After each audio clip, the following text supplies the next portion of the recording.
प्रवर्तन निदेशालय ने कांग्रेस की अंतरिम अध्यक्ष सोनिया गांधी और राहुल गांधी को नोटिस भेजा है। एजेंसी ने नेशनल हेराल्ड केस की जांच में दोनों नेताओं को शामिल होने के लिए कहा है। इसी को लेकर अब सियासी बयानबाजी का दौर शुरू हो गया है। कांग्रेस के प्रवक्ता रणदीप सुरजेवाला ने इसे सीधे सीधे साजिश बताया है। उन्होंने कहा कि हम डरेंगे नहीं, झुकेंगे नहीं, सीना ठोक कर लड़ेंगे। चलिए आपको इस वीडियो में बताते हैं कि क्या है नेशनल हेराल्ड केस। साल 1938 में कांग्रेस पार्टी ने एसोसिएट जर्नल्स लिमिटेड नाम की एक कंपनी बनाई थी। इसी के तहत नेशनल हेराल्ड अखबार निकाला जाता था। एजेएल नाम की इस कंपनी पर 90 करोड़ से ज्यादा का कर्ज था और इसी को खत्म करने के लिए 26 फरवरी 2011 को एक और कंपनी बनाई गई जिसका नाम था यंग इंडियन लिमिटेड। कहने का मतलब ये कि कांग्रेस ने इसकी 90 करोड़ रुपए की देनदारियों को अपने जिम्मे ले लिया था, यानी पार्टी ने इसे 90 करोड़ का लोन दे दिया। इसमें राहुल और सोनिया की हिस्सेदारी 38% थी।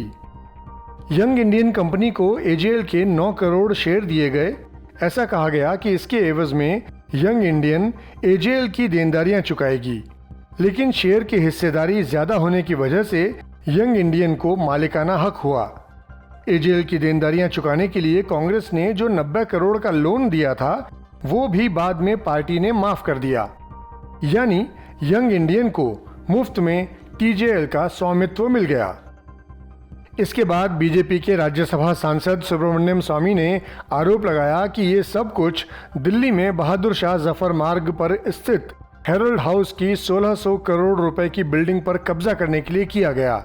सोनिया राहुल के खिलाफ 1 नवंबर 2012 को दिल्ली कोर्ट में सुब्रमण्यम स्वामी ने केस दर्ज कराते हुए कहा कि साजिश के तहत यंग इंडियन लिमिटेड को टीजेएल की संपत्ति का अधिकार दिया गया है। उनका कहना था कि तत्कालीन केंद्र सरकार ने समाचार पत्र चलाने के लिए जमीन दी थी, इस लिहाज से उसे व्यावसायिक उद्देश्य के लिए इस्तेमाल नहीं किया जा सकता। फिलहाल हेराल्ड हाउस को पासपोर्ट ऑफिस के लिए किराए पर दिया गया है।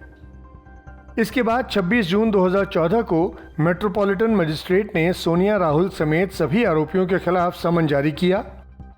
इन आरोपियों में राहुल सोनिया के अलावा मोतीलाल वोरा, ऑस्कर फर्नांडिस, सुमन दुबे और सैम पित्रोदा का नाम भी शामिल था।